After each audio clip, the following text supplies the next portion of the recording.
Hi, good afternoon. My name is Kathleen Davis, and I'm the Chief Internal Auditor for the PSPRS Trust System. And today what I was going to do is go over briefly the new Employer and Local Board Audit program that we started this fiscal year. So starting in fiscal year 22-23, the system began undertaking audits of participating employers and their associated local boards. And the primary purpose of this falls in line with our mission to ensure uniform, consistent, and equitable retirements for our members. And the audits will be conducted through the Internal Audit Office. Not going to bore you with a whole bunch of stuff, but our current office has me as the Chief Internal Auditor, previously worked for the City of Scottsdale, and prior to that for the City of Chandler.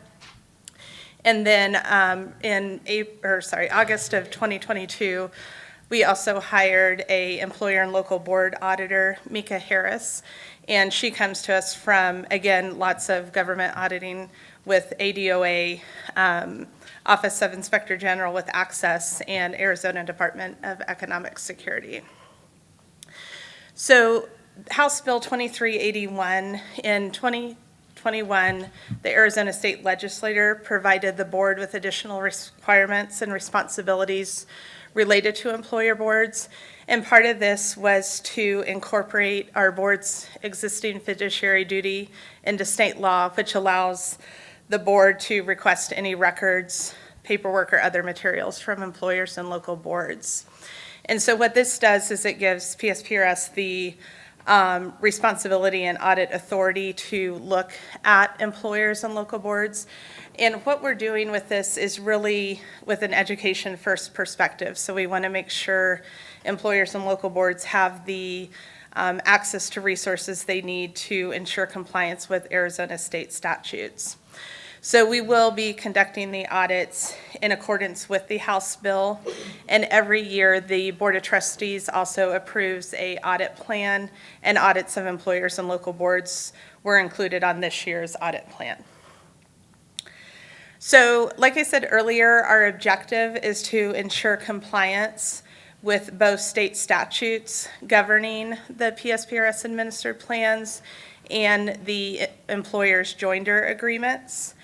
And one of our big objectives during the audit, again, is to bring the available resources, whether it's through state statutes or information available through PSPRS, to employers and local boards. So specifically, when we're looking at the state statutes, our primary chapter is in Title 38, Chapter 5, but in addition to that, employers and local boards also have responsibilities under Chapter 3, Chapter 4, and Chapter 6. And so finally, what I'm going to wrap up today with is just a big picture overview of the audit process. As with everybody else, I'm available today to talk with you one-on-one or answer questions at 3 o'clock. But generally, we'll start with an audit start and then go through our planning and fieldwork phase. We'll develop a written report and then do follow-up after the report is issued. So if your jurisdiction is selected for audit, you will receive an Audit Start letter. Those will be set to the governing board, to management of the employer, and to the local board. Each Audit Start letter will include an objective, scope, and methodology, so you'll understand and have written documentation about the process. One of the first things we do with selected employers is schedule an entrance conference, and at that time we'll go over with staff or local board members an overarching overview of the audit and learn more about how they manage compliance with state statutes, including the contribution reporting and payments. So during the core of the audit, this is when our staff, either me or Mika Harris, will talk with employer staff, we'll talk with local board members, we'll start requesting documents. Some examples would be contribution reporting support, those kind of things.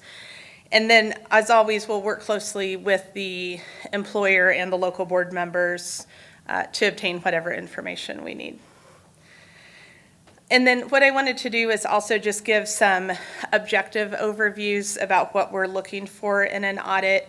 So this list is not inclusive. As everybody else said, I'd bore you to death if I went over everything we're looking for. But primarily, we're looking to make sure that the pensionable wage reports that are submitted are complete, accurate, and timely. We want to see if the employer and member contribution payments are complete, accurate, and timely. And we're also looking to determine if contribution payments for retired members returning to work are made in accordance with ARS requirements.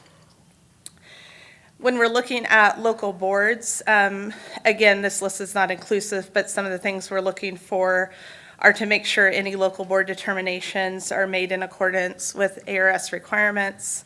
We'll look to determine if local board meetings were held in accordance with ASR requirements. You guys can see the theme here. And then make sure ARS-related training, and that's new with the new House bill, are completed as required. So finally, once the testing, the field work is done, we'll communicate the audit results to the employer, the local board, and to PSPRS management. And any audit conclusions we have will be supported with the work we do throughout the audit. Finally, we will prepare a draft report for PSPRS management, and that report will be presented to the Operations Audit and Governance Policy Committee and the Board of Trustees. And the final audit report will be shared back with the employer and local board. As I mentioned earlier, audit follow-up. If there are opportunities for improvement, the PSPRS member services and finance groups will help support the employer and the local board in implementing any audit recommendations. And then internal audit will review that information to make sure the audit recommendations have been implemented, and will provide periodic reporting back to the Operations Audit and Governance Policy Committee. In February 2022, PSPRS started an integrity hotline, fraud hotline. So internal audit, along with the compliance department, worked to implement that. And it's a way for all PSPRS stakeholders, so both PSPRS staff, employers, local board members, our members, beneficiaries, can report any fraud, waste, abuse, or unethical behavior that affects the PSPRS system. And we do accept anonymous reporting, and we'll accept that via call, email, or we have an online form available as well.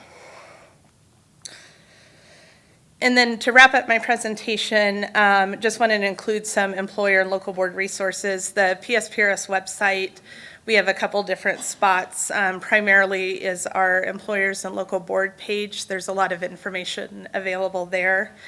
And then the contribution rates and reporting is also on the PSPRS website. And then falling back to the Arizona revised statutes. If you have any questions about your compliance with either your joinder agreement or Arizona revised statutes, Harold Green is our employer relationship manager. He'll be talking a little bit later. And then Joanne Lowy is our local board relationship manager. And I think she's talking a lot later, so you'll see her up here quite a bit. And then finally, to wrap up, like I said, our office, my contact information is on here, as well as the employer and local board auditor. And our work is governed by the Operations Audit and Governance Policy Committee. And as Scott mentioned earlier, we have Trustee Shiner, Trustee Moore, Trustee McGuire, and Trustee Weber as members of that committee. Okay, and that concludes my presentation.